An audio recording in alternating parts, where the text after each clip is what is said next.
অমিতদাকে আপনার নাটকের পরিকল্পনাটা বলুন।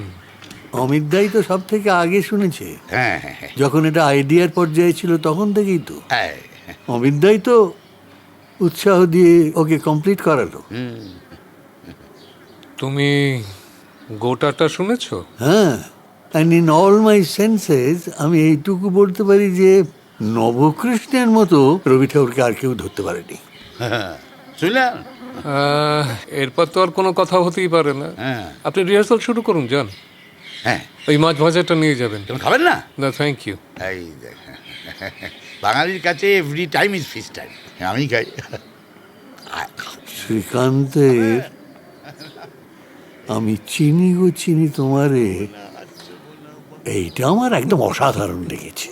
যত সমস্ত পাগল বুড়ো বুড়িকে তুমি খুঁজে খুঁজে এখানে জড়ো করবে আর তার দায়িত্ব নিতে হবে আমাকে, কি জিনিস সামলানো যায়?